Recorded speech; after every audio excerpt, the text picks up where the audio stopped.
Ang mga buwan ng taglamig ay tiyak na hindi naging madali para sa Ukraina.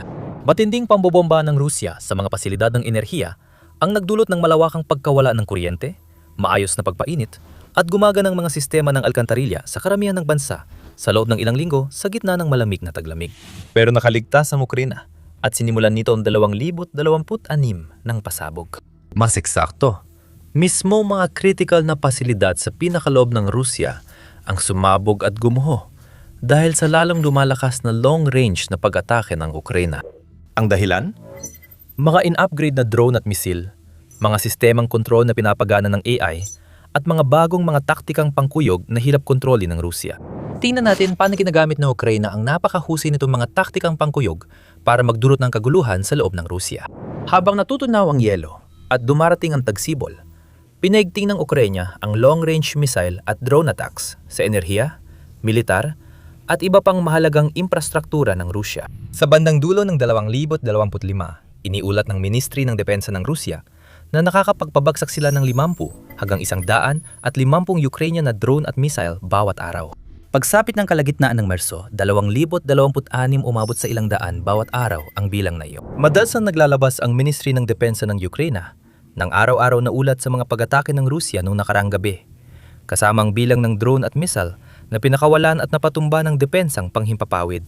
Ang mga Ruso ay naglalabas lang ng bilang ng mga napabagsak nila. Hindi nila binabanggit ang mga missile at drone na hindi nila napabagsak.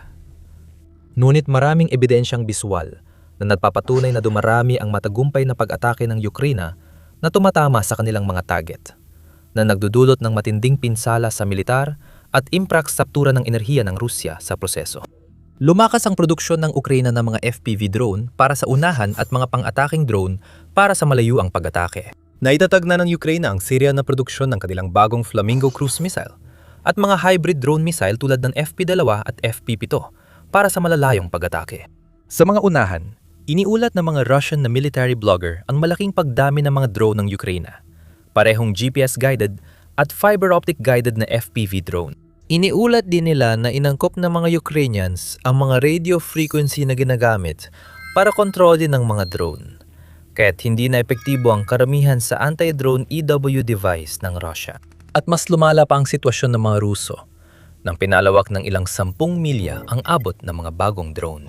Lumaki ang panganib para sa tropa, kagamitan, at lohistika ng Russia kahit nasa likuran ng kanilang posisyon. Patuloy pa ring nahihirapan ng Russia na makapag-adjust matapos silang biglang maputulan ng access sa Starlink system noong unang bahagi ng Pebrero. Nagdulot ng kaguluhan sa komunikasyon ng Russia ang hakbang na yon at kitang-kitang bumagal ang opensiba nila sa timog silangang Ukraine, na noon ay nakakakuha na ng momentum. Sinamantala ng Ukraine ang pagkakataon, kaya napahinto ng bagong drone attack nila ang opensiba ng Russia sa maraming bahagi ng frontline. Ang mga bagong drone na ito at ang mga taktika sa paggamit ng mga ito ay naging malaking bahagi rin ng matagumpay na mga kontra-atake ng Ukraine sa mga rehiyon ng Dnipropetrovsk at Zaporizhia. Ang pinahusay na disenyo ng drone, mas malakas na anti-EW features at bagong taktika ay naging bahagi ng tagumpay sa labanan. Mas kapansin-pansin ang epekto nito sa long-range na pag-atake ng Ukraine na papasok ng papasok sa loob ng Russia. Sa ganitong mga sitwasyon, may bagong taktikang Ukraine, ang autonomous na drone swarm na nagpapapawis at nagpapawala ng tulog kay Pangulong Vladimir Putin ng Russia. Hanggang kamakailan lang, ang mga swarm ng drone na kayang tukuyin at atakihin ang mga target ng mag-isa ay parang galing lang sa mga dystopia na sci-fi na pelikula. Ngayon, ginawa na itong realidad ng Ukraine. At umpisa pa lang ito. Ngayon, ang teknolohiya ng Ukrainian drone swarming ay hindi basta-basta na lang dumitaw. Ilang taon na rin itong dinedevelop. Noong Oktubre 2024, inanunsyo ni Herman Smedanin, Ministro ng mga Estratehikong Industriya ng Ukraine, na nakabuo at naipakita na ng mga kumpanyang depensa ng Ukraine ang drone swarm technology. 7 grupo ng tagagawa ang nagpakita ng kanilang drone swarm technology. Sinuri ng mga kinatawan mula sa Ministry ng Depensa ng Ukraine at General Staff ang kakayahan ng mga tagagawa ng Ukraine at nagbigay ng rekomendasyon para sa pagpapabuti ng produkto. Simula noon, hindi bababa sa isa sa mga kumpanya ay nakapaghatid ng gumaganang swarm system at mabilis pinalalawak ang operasyon nila. Ang kumpanya ay tinatawag na Swarmer at sa puso ng kanilang makabagong teknolohiya ay, malamang nahulaan mo na, AI. Pinapagana ng Swarmer software ang grupo ng mga drone na gumalaw bilang isang unit o swarm. Sa isang karaniwang misyon, ang isang tao na operator ang natatalada ng target na lugar, tulad ng isang trench ng kalaban. Pagkatapos, ang AI na ang bahala.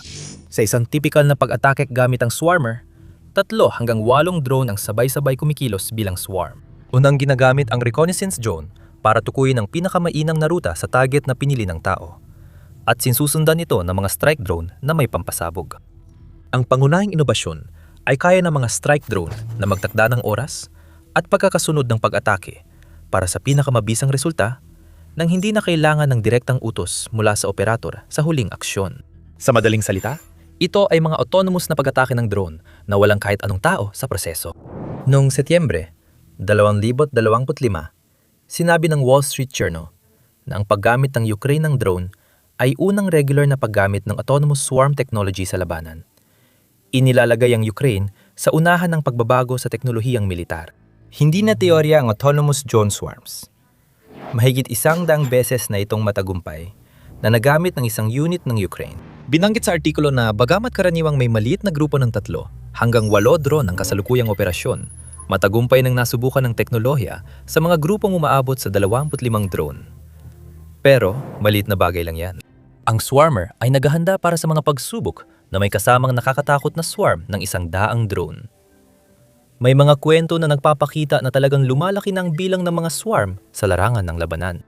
Ang dating malikhaing teknolohiya para maglagay ng minahan mula sa malayo ay naging makapangyarihang sandata sa digmaan.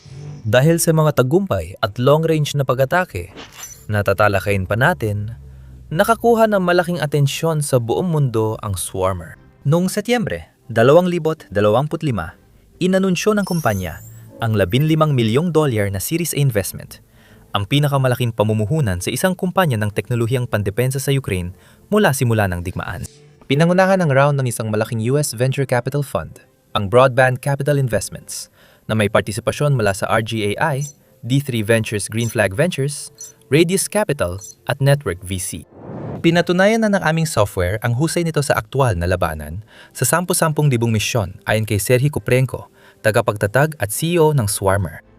Tinutulungan ng pondo na palawakin ang operasyon at magbigay ng advanced swarming capabilities sa bawat sasakyang walang piloto sa Ukraine at sa mga bansang nakaayon sa NATO. Dapat makapag-deploy ang mga demokrasyang kanluranin ng kasing daming drone at robot na kaya nilang gawin ng hindi nalilimitahan ng bilang ng mga bihasang piloto.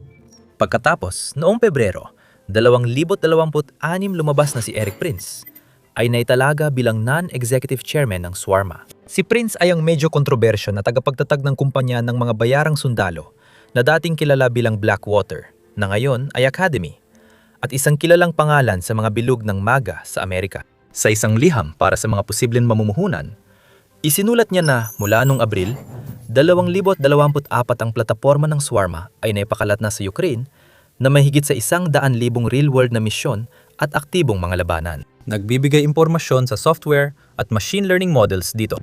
Dapat tandaan na ayon sa website ng Swarmer, ang sistema ay nasangkot sa 86,000 misyon ng labanan mula noong 2023 kung saan lahat ng datos ay naitala at naproseso na mas mababa kaysa sa 100,000 na sinabi ni Prince. Sa ngayon, nasa 42 unit ng sandatahang lakas ng Ukraine ang gumagamit ng sistema at may 300 misyon ng labanan ang isinasagawa araw-araw. Ngayon, malaking bahagi ng ganda ng sistema ay ang versatility nito. Ginagamit ito sa fire rates ayon kay Swarmer, kung saan otomatikong nilalapitan ng target, pero ang pagpapaputok ay ginagawa pa rin ng tao o operator. Pwede rin itong gamitin sa seek and hit operations, na otomatiko ang reconnaissance at strike, pero kailangan pa rin ng kumpirmasyon ng operator bago magpaputok. Maaring gamitin ang Swarmer system sa counter-UAV operations, gamit ang mga swarm ng autonomous drone para hanapin at sirain ang mga paparating na UAV ng kalaban. At sa huli, maaring gamitin ng mga operator ang lubos na otomatikong reconnaissance at strike operations. Tinatawag ng Swarmer ang kakayahang ito na killbox. Tamang-tama ang tawag dito, na hinango mula sa konsepto ng killbox ng militar ng Estados Unidos. Sa terminolohiya ng militar ng Estados Unidos, ang killbox ay isang 3-dimensional na lugar na ginagamit upang mapadali ang pag-uugnay ng pinagsamang putok. Ayon sa opisyal na dokumento, layunin ng Killbox, napayagan ng nakamamatay na pag-atake sa mga target sa lupa nang hindi na kailangan ng dagdag na koordinasyon sa commander o terminal attack control. Kapag ginagamit para pag-ugnayin ang air-to-surface at surface-to-surface na hindi direktang putok, may tamang restriksyon ang Killbox. Ang layunin ay mabawasan ang kinakailangang koordinasyon upang matugunan ang mga pangangailangan ng suporta na may pinakamataas na kakayahang umangkop habang pinipigilan ang fratricide o friendly fire. Mukhang natutugunan ng ganap na autonomous Killbox functionality ng Swarmer ang lahat man iyon. Higit pa sa autonomous na control sa mga swarm ng aerial drone na kinabibilangan ng parehong fixed-wing at quadcopter type na mga drone. Ang teknolohiya ng Swarmer ay ginagamit din sa mga drone sa lupa at sa dagat. Kahit classified ang taktika at lokasyon ng mga mission may Swarmer, may ideya tayo mula sa ulat ng Russia. Isinilarawan ng Russian reconnaissance soldier ang drone swarm tactics ng Ukrainian forces sa Krasny Liman Axis. Ibinunyag niya na sabay-sabay nilang inilunsad ang ilang kamikaze drone na mababa ang lipad at nakakabit sa fiber optic line para hindi marinig ng infantry. Pagkatukoy ng targets, naghihiwalay ang mga drone. Isa ay umatake mula sa likod, isa naman mula sa harap patungo sa galaw ng unit. Iniulat na ang mga unit na gumagamit ng drone swarm na pinapagana ng Swarmer ay may bagong taktika para mapabisa ang atake. Paggamit ng mga tahimik na drone. Noong Pebrero, iniulat ni Dmitry Rogozin, senador ng Russia, para sa mga sinakop na bahagi ng Zaporizhia Oblast na pinapatay ng mga Ukrainian operator ng kamikaze drones ang makina sa huling lapit upang tahimik na dumulas ang UAV sa target. Ayon sa kanyang Telegram channel, layunin ng ideya na hindi agad makareact ang Russian machine gun air defense crews sa tunog ng paparating na drone. Sabi ni Rogozin, malit lang ang epekto ng bagong taktika.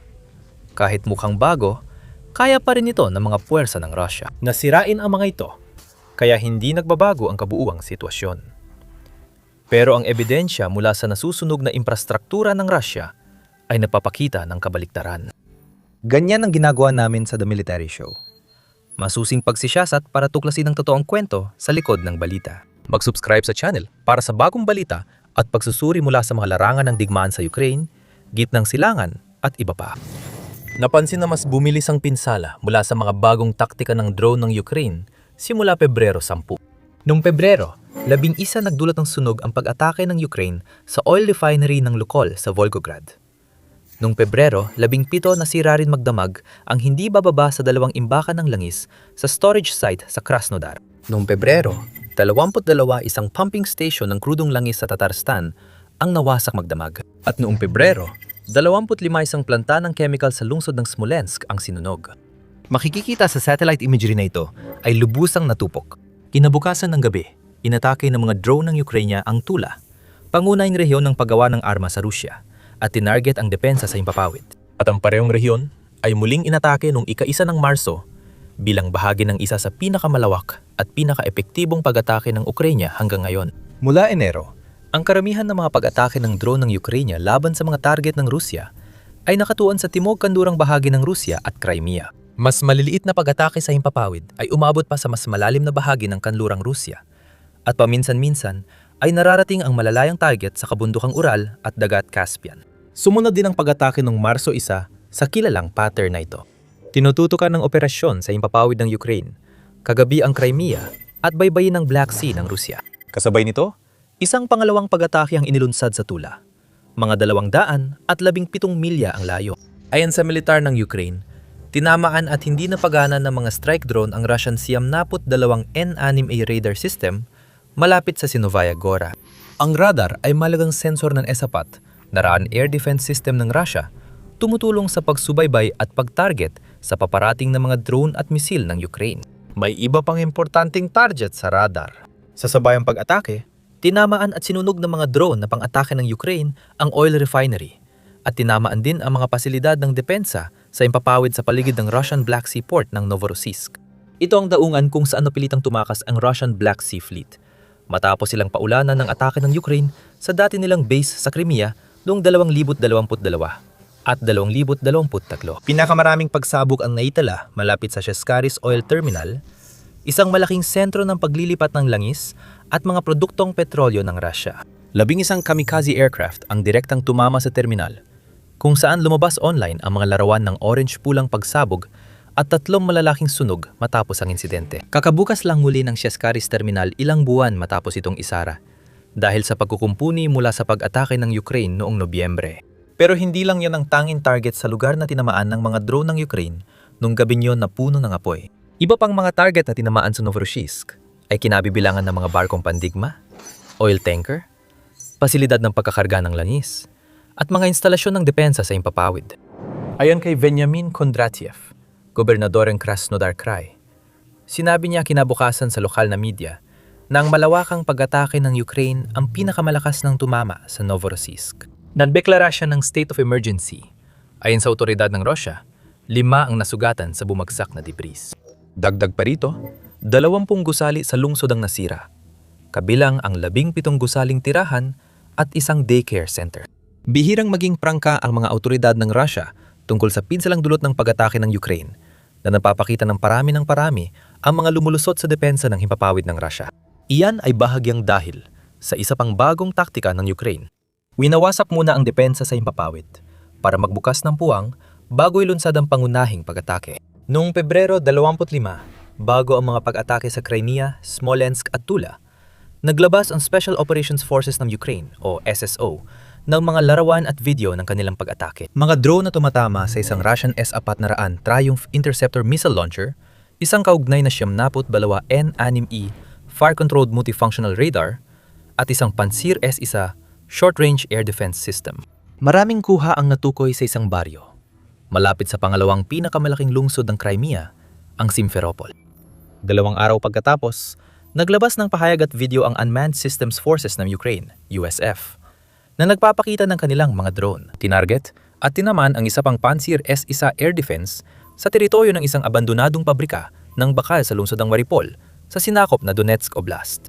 Nagkaroon ng butas sa depensa ng himpapawid ng Russia dahil sa mga pag-atake, kaya nakalusot ang mga attack drone at nadali ang mga sumunod na pag-atake. Sabi ni Krymsky Vita, plataporma sa pagsubaybay ng aerial warfare, ang multidirectional na atake ng Marso 1 ay dumaan sa rutang iwas sa depensa ng himpapawid ng Russia. Galing sa iba't ibang lugar ng katimugang Ukraine, karamihan sa mga drone ay lumipad ng 100 at 24 na milya sa ibabaw ng Black Sea bago lumiko silangan para iwasan ang Crimea at depensa ng Russia. O mas tama, kung ano na lang ang natira ron. Ang sapat na raan ang pangunahing air defense system ng Russia na nagpapalipad ng mabibigat na misil para sirain ang mga target hanggang 250 milya. Ang Pantsir system ay may autocannon, magagaan na misil, mabilis na radar, at dinisenyo para hanapin at pabagsakin ang mga drone. Kung walang radar, bulag at walang silbi ang dalawang sistema sa pagtukoy ng targets. Noong Marso 1 na operasyon, mas maraming air defense assets ang tinamaan. Nagbigay daan sa mga sumunod na pag-atake sa ngayon malayang himpapawid. Ayon sa website na Ukraineform, tinamaan ng mga Ukrainian drone ang isang S-300 PMU-2 favorite radar unit at isang Pantsir system na nakadeploy para depensa ng pantalan ng Novorossiysk laban sa mga drone. At hindi nagtagal bago nagbunga ang mga pag-atake niyon.